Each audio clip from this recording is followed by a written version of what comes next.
नमस्ते साथियों, मैं अभी अलीपुर द्वार के बंगभूमि होटल में हूँ और यहाँ पे आप पीछे देख सकते हैं कि एक मीटिंग चल रहा है। ये मीटिंग ओक के तरफ से था और जिस मीटिंग में 9 ऑर्गेनाइजेशन ने पार्टिसिपेट किया है और इस मीटिंग के माध्यम से हमें पता चला कि नॉर्थ बंगाल के चाय बागान में कौन से ऑर्गेनाइजेशन किस मुद्दे के ऊपर काम कर रहे हैं और किस तरह से काम कर रहे हैं। तो अभी हम लोग अंदर चलेंगे और क्या चल रहा है अंदर वो आप लोगों को बताएंगे। तो चलिए मेरे साथ अंदर। खाए हुए लोग हैं हमारे संगठन में। 50% जो है वो महिलाएं हैं और उनमें से 30% ट्राइबल कम्युनिटीज के हैं और 26% दलित हैं और बाकी बात जो भी माइनॉरिटीज कम्युनिटी के हैं जिनके बात सुने नहीं जाते, जो गटर में घुस के गंदी नाले साफ करते हैं, जो मल निकालते हैं, उस तरह के लोग हमसे काम करते हैं। क्योंकि हम अपना दर्द अपने मिटाना चाहते हैं और अपने ही नहीं पूरा कम्युनिटी को लेकर। इसीलिए हमारे नेटवर्क में अभी वीडियो वॉलंटियर में 200 से अधिक लोग जुड़े हुए हैं। सब हमारे तरह ही रहे, मेरे तरह ही है। मैं खुद जब बात करता हूँ तो मेरा ये चूल खड़ा होता है। क्यों होता है?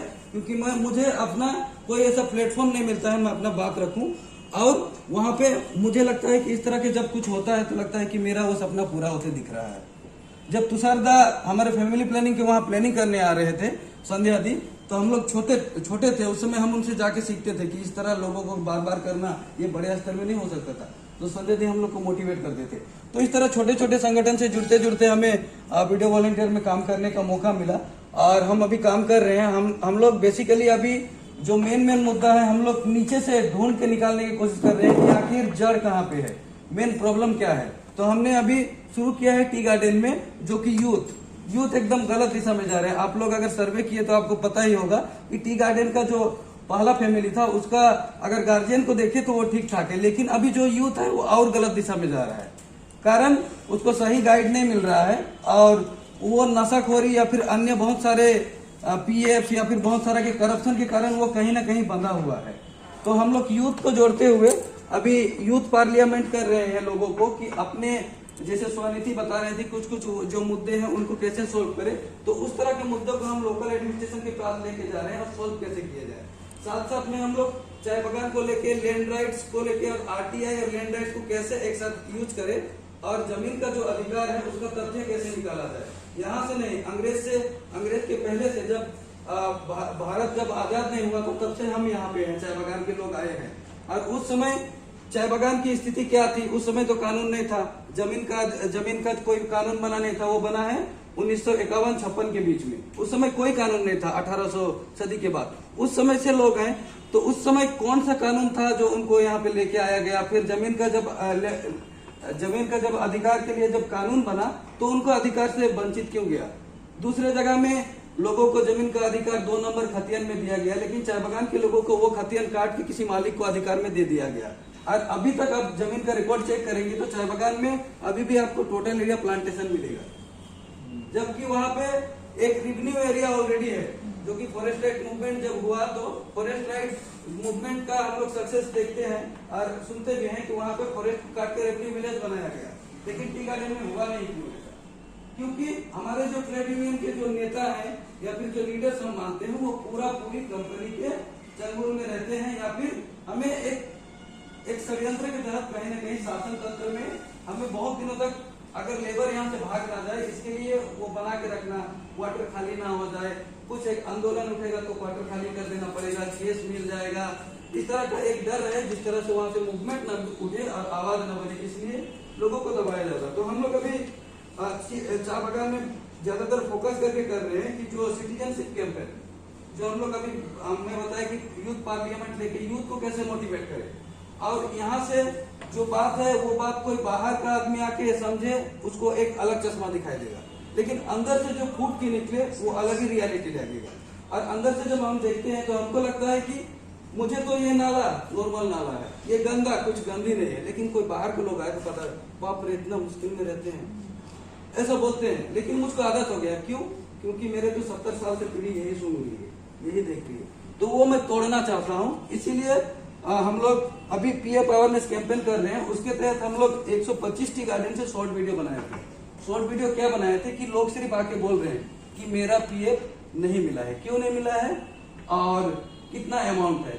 बस एक कैंपेन किए थे और ट्विटर और अपना सोशल मीडिया सभी में टैग किया था डिपार्टमेंटल के साथ, और इसका अच्छा प्रभाव मिला। और अभी टी गार्डन में बहुत सारे टी गार्डन में 5-5 टी गार्डन मिलके पीएफ डिपार्टमेंट आके वहाँ पे कैंपेन कर रहा है, आधार रेक्टिफिकेशन पे क्लेम कर रहा है, क्लेम जमा कर रहा है। उसके बाद में हम लोग कर रहे हैं पीएफ कमिश्नर।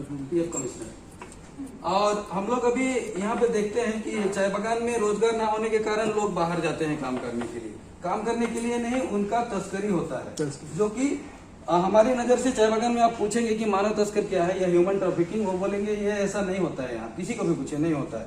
लेकिन आप पूछेंगे कि आपके घर में कौन कौन है, कोई बाहर गया है क्या, हाँ कब गया, इतना साल हुआ, कौन लेकर गया, ये गया, वो क्या करता है, वो तो आदमी लेने का काम करता है, क्यों नहीं आया, पैसा भेजा था नहीं, लास्ट टाइम कितना पैसा आया था 5,000। तो हम लोग जब प्रूफ करते हैं तो वहां से हम लोग को रिसर्च करके उनसे ढूंढ के निकालते हम लोग को पता चलता है, हम लोग एक जगह में लाते हैं तो पता चलता है कि ये मानव तस्करी था। और मानव तस्करी हो गया, ह्यूमन ट्रैफिकिंग हो गया, इसका केस रिपोर्ट करना भी एक बड़ा चैलेंज है चाय बागान में, क्योंकि केस रिपोर्ट करने के लिए कोई नेता पकड़ के आपको लेके जाना पड़ेगा। इस तरह की घटना है जो हमें मेरे व्यक्तिगत हिसाब से मुझे छूती है। और टी गार्डन में 15 हमारे कम्युनिटी करस्पॉन्डेंट अभी 4 डिस्ट्रिक्ट में काम कर रहे हैं, जो कि अलीपुरद्वार, जलपाईगुड़ी और कालिम्पोंग, दार्जिलिंग। तो ये सभी इनको मैं लीड कर रहा हूँ, इसीलिए जो मेरे अंदर से गुजरा है लगभग उनका सिलेक्शन मेरे द्वारा ही हुआ है, तो उनका भी उस तरह का घटना है। इसीलिए हम लोग चाहते हैं कि इस तरह का नेटवर्क के साथ काम करने का मौका मिले और साथ में काम करें, तो मुझे लगता है बहुत सारे इम्पैक्ट पॉसिबल है हमारे लिए। Thank you.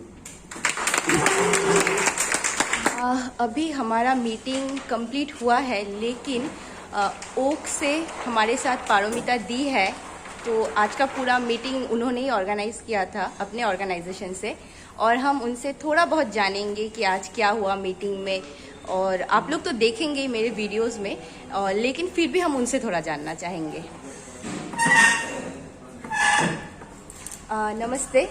आज का जो भी मीटिंग का जो भी हमारा उद्देश्य था, जो भी था, वो छोटा सा एक बाइट आप अगर बोलेंगे तो हमारे जो देखने वाले हैं उनको और भी ज़्यादा जानकारी मिलेगा, जो नॉर्थ बंगाल के चाय बागान में इंटरेस्ट रखते हैं। सबको नमस्कार, मेरा नाम पारोमिता है और मेरा उद्देश्य आज ये था कि जितने सारे संस्थाएं चाय बागान और चाय बागान से लगा हुआ जंगल क्षेत्र में काम करते, सबको एक साथ एक जगह पे लेके आना। और वो लोग खास करके 2 समुदाय के साथ, एक तो चाय कर्मी और उनके परिवार, और जो जंगल में जो रहते हैं और जंगल के ऊपर अपना जीविका निर्धारित है, उनके साथ जो काम करते हैं उनको शेयर करना, और क्या संभावना है एक दूसरे के साथ मिलके काम करने का, उसी को थोड़ा सा एक दूसरे के साथ बातचीत करके उसको बाहर निकालने का। ओक फाउंडेशन का एक खास मकसद है कि हम लोग काफ़ी गहराई में जाके इनका जो सामाजिक, आर्थिक, जो राजनीतिक कारण है जिसके चलते ये लोग इस जगह पे है, इस कारण को थोड़ा शोध करना, और इसके ज़रिए हम लोग देखें कि कैसे ये लोग अपना अस्तित्व को थोड़ा और मजबूत कर सके, इनका आर्थिक जो अभी कमजोरी का कोई कारक है उसको और दूर कर सके, लेकिन समुदाय अपना नेतृत्व दे, अपना सदस्यता के साथ कैसे इसको कर सके। तो बहुत बहुत धन्यवाद आपको, और आगे भी हम इस तरह के मीटिंग से जुड़ेंगे ताकि हमें भी और बहुत सारा जानकारी मिले। तो थैंक यू सो मच। आप लोग को भी सब बहुत बहुत धन्यवाद। फिर कल मिलेंगे आपसे फिर दोबारा। कल फिर मेरे वीडियोस में पारोमिता दी से मिलेंगे, और कल का जो इवेंट है उसका अपडेट आपको कल मिलेगा।